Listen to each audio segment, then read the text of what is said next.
It is the All-Star break, and I am the Mets head, talking all things New York Mets, with a review of the Metsies' first half. In this video, we will discuss the rest of the infield, second base, shortstop, and third base. Starting with the best of the bunch, 28-year-old Bo Bichette, who has primarily been a third baseman this year, but has also played shortstop. And he did play one inning at second base, which should lead to extra possibilities. He is currently making $15 million this year, or 42. I don't know. I'm not really sure. But the next 2 years, he's supposed to get 42 million each. But he can opt out after this year or after next year, and the Mets have to pay him $5 million more if he decides to opt out.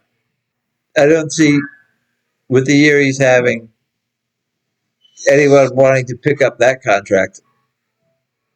So I don't see him opting out. This year he has played 96 games. He is batting .255 with a .300 on-base percentage, .376 slugging, and a .676 OPS. He has 10 home runs and 51 RBIs.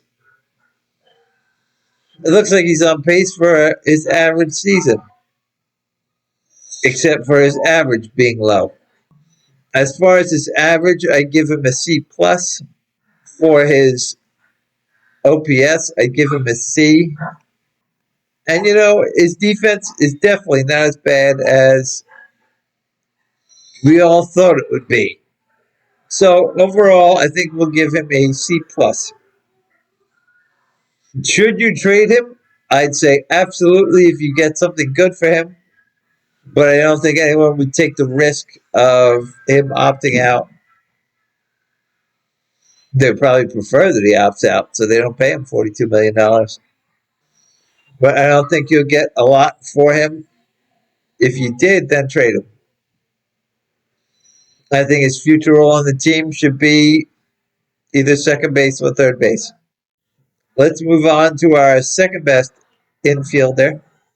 If we go by overall OPS, then it is 32-year-old Francisco Lindor, who is making $34.1 million a year through 2031. He has played 40 games. He is batting .216 with a .298 on-base percentage, a .373 slugging percentage, and a .671 OPS. He has 5 home runs and 12 RBIs, and only 2 stolen bases.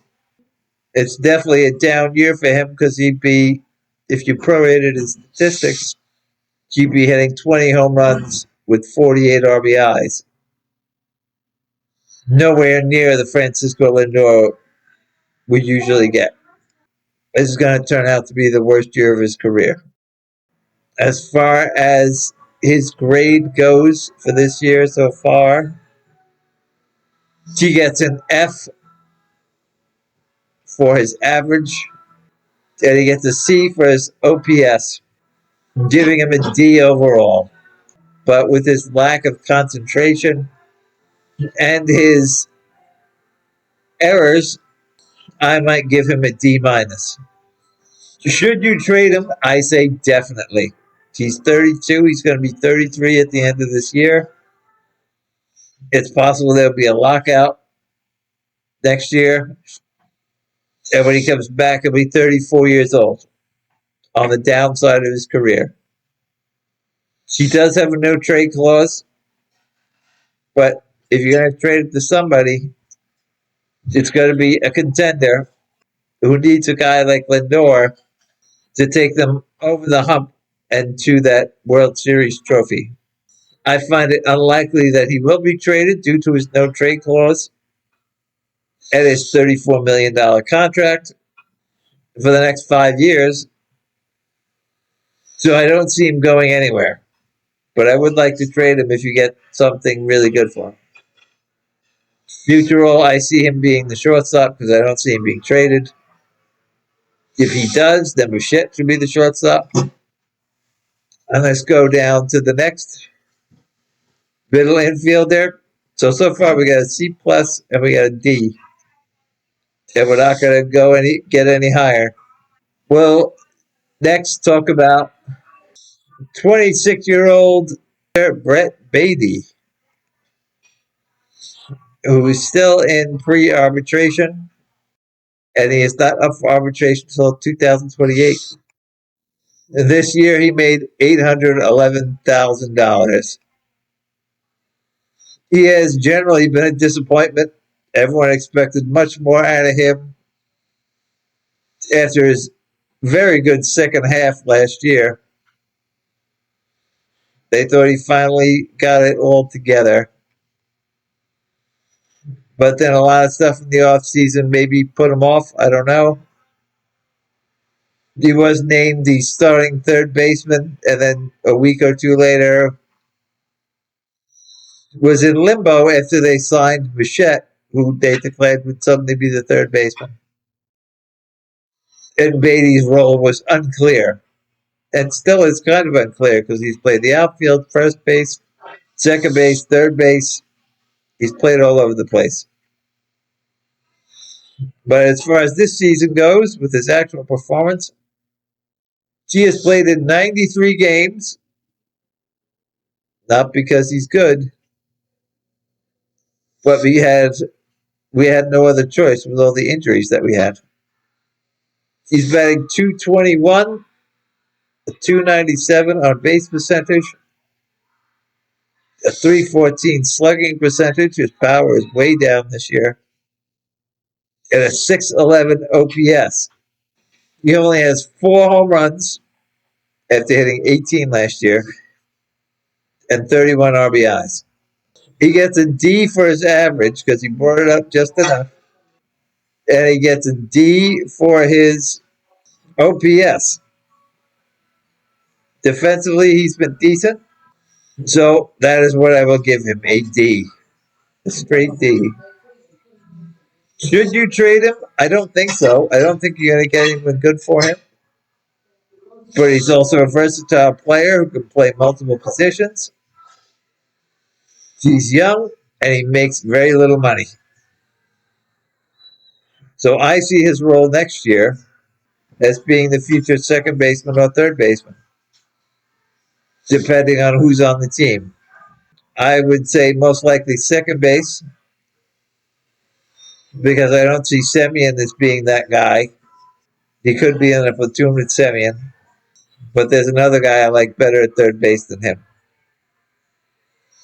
Speaking of Semien, he's next. The 35-year-old second baseman is being paid $26 million this year. He will make $26 million next year and $20 million in 2028. This year for the Mets, he has played in 80 games. He's batting 214 with a 271 on base percentage, a 341 slugging percentage, and a 612 OPS. He has hit 9 home runs with 29 RBIs. He's also batting 292 with runners in scoring position. As far as his grade goes, he gets an F for his average. He gets a D for his OPS, which basically gives him like a D minus. The runners in scoring position, 292. I'll put him up to a D. But I think overall he gets a D minus because the Gold Glove second baseman we were promised has not played up to par this year defensively. I would love to trade him, but who's going to take that salary at his age? Maybe someone, again, trying to go for the playoffs and they need a veteran presence on the team. I'd love to get rid of Semien. but I don't see it happening at his salary or his age. So future role, if he's still on the team next year, I think he should platoon with Beatty at second base, or platoon with Beatty in some fashion, depending on what position they're playing. Then let's talk about 25-year-old Ronnie Mauricio, who will not be arbitration eligible until 2028. Again, has been hampered by injuries, has done well in AAA, and then when brought up to the majors, has given very few chances, and then iced on the bench, never to play. I don't understand how they can do that. It makes no sense. You can't develop players like that. This year, he only played 17 games. He was batting 180 with a 180 OBP, 260 slugging, and a 440 OPS. One home run, two RBIs. He gets an F, but it's an incomplete. I think they do not treat him the way he should be treated in order to develop him, to help them shine. And Mendoza, for the past 2 years, has iced Mauricio out, and he's not given a chance. I think if he does get a chance and he can figure out Major League hitting, he's obviously figured out AAA pitching. You just got to keep playing him. And I think if he gets that chance and he starts hitting Major League pitching, he could be a Gold Glove third baseman. His future role on the team, with the way it's configured with these high-priced veterans in the infield, Semien, Bichette, Lindor, Mauricio's not getting any playing time. But if one of them gets moved, then Mauricio, I think, should be the everyday third baseman. Even if Lindor is moved, Bichette, I think, should play shortstop, and Mauricio should be the third baseman. In our next episode, we'll move to the outfield, the most promising part of our team. Till next time, I'm Juan Gan.